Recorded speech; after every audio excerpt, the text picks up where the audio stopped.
Well, like the little welcoming video said, this week we're going to be dealing with the concept of grayscale. Grayscale in the digital world is what in the film world we used to call black and white. And as we get into this, we'll better understand why it's called grayscale in digital instead of just black and white. But for this first little PowerPoint presentation, we're going to talk about a little bit of history of color and photography, and specifically, we're going to talk about shooting grayscale in a way that's a little different from film because we're going to be making our grayscale images based on the original captured color image. And go, why do we want grayscale at all? Well, all of the historical processes have primarily been grayscale processes, starting with asphaltum images. Oh yeah, images made from a type of light-sensitive tar, really. Daguerreotypes, tintypes, salt prints, albumen prints, Van Dyke prints, cyanotypes, platinum and palladium prints, and of course more recently silver gelatin prints were all monochromatic, meaning there was one color. Well, even cyanotypes were blue, but it was just blue. Some of the other old processes, albumen prints, had this kind of reddish-brown look to them. They all were different depending on the metals that were involved in making the image, but they were all monochromatic. Well, that was a huge problem for photographers. That lack of color was complained about from the very beginning. By the mid-1800s, there were all kinds of experiments and theories going on as how can we render a photograph in color? Painters can do it. Why can't we do it? But it really wasn't until the very late 1800s, early 1900s, that a color process that was usable by the public was viable and ready to use. And even then, there were some problems to it. Those problems contributed to a continuation of what had been the only way to do a color photograph. You took a black and white photograph and you hand painted it. That approach, that process was still in use, frequently for portraits, for wedding shots, up into the 1950s and 60s was still very popular. And now we have people looking back on it as one of those traditional techniques that we either are reviving or are simulating that look digitally. But in terms of the real photographic color, there was good news and bad news.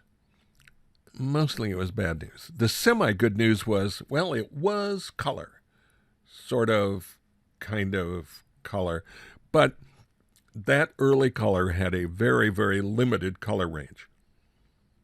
It looked washed out, what we would today call desaturated. It just wasn't brilliant in the way that our modern color looks. The big problem was it wasn't archival, meaning it wouldn't last.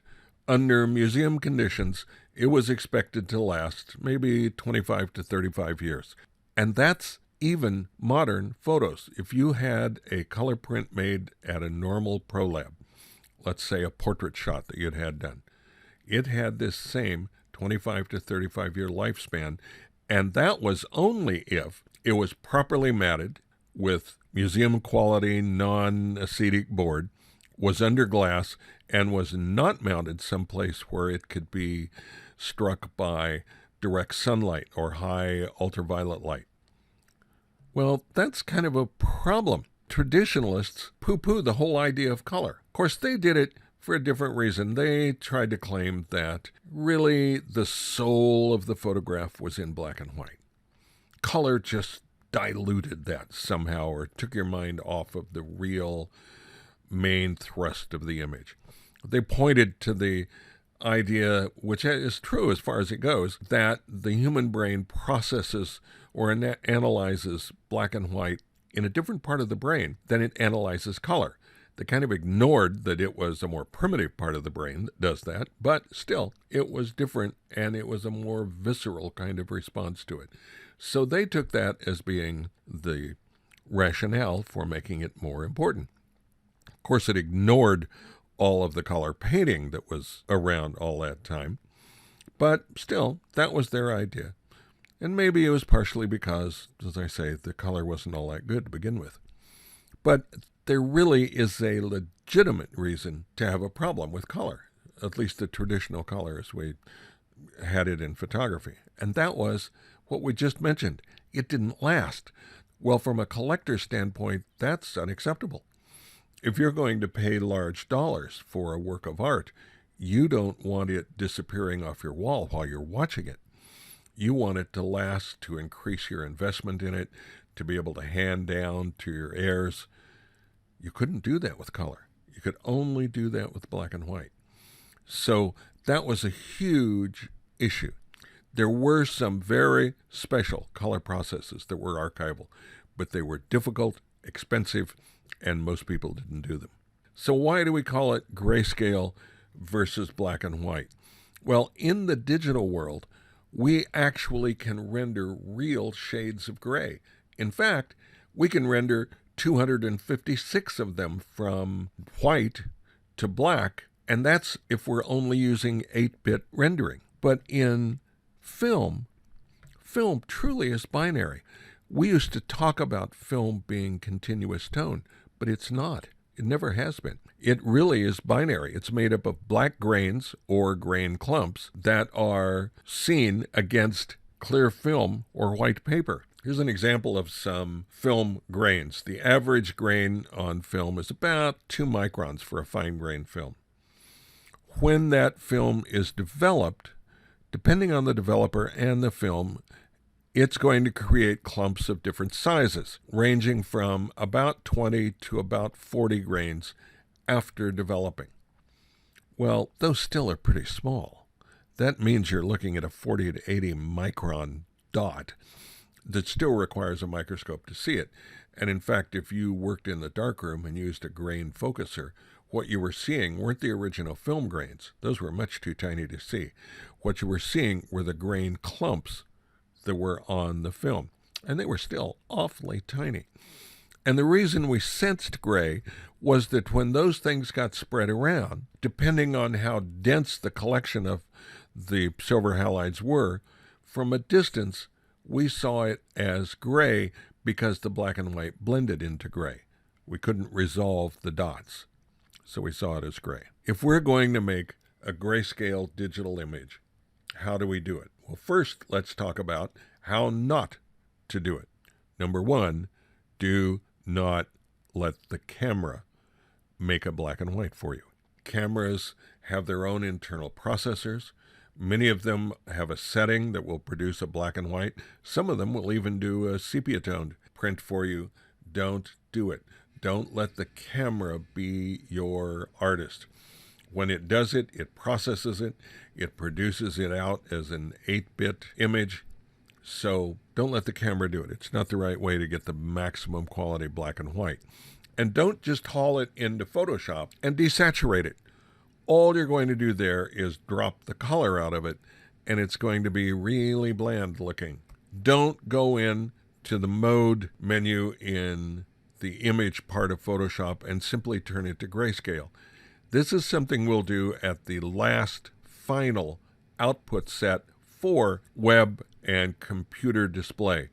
But if you want to print grayscale, printers prefer having those 3 channels. We need to leave this in RGB mode, even if there isn't any color in it. So don't just use the grayscale mode. All of those approaches basically just throw away color data in the file. And the only thing that's left then is luminosity data. Well, that's a problem, because colors with the same gray values, meaning that they reflect about the same amount of light, regardless of what color they are going to blend together. So how should we do this? Well, if you have an old version of Photoshop, a pre-Creative Suites version, then you didn't have many options. You went into Image, Adjustments, and used a function called a channel mixer. What this allowed you to do was mix the colors, the color values. You needed to maintain 100% in the total column in order to maintain luminosity. You could play with this similar to the way color contrast filters worked in black and white, but it had the same limitations. You could only pick one. So, for example, if you were shooting film and you wanted to darken the sky, you would use a red filter. In the channel mixer, you would drop the red filter. This would let you emulate the effects of using color contrast filters on film. But it had the same limitations. You could only use one color at a time. It worked really well, but that was all you could do with it. With newer versions of Photoshop, we have a much better way of doing this. Now, if we go into Image, Adjustments, Black and White, now we can adjust tone for each primary or secondary color individually.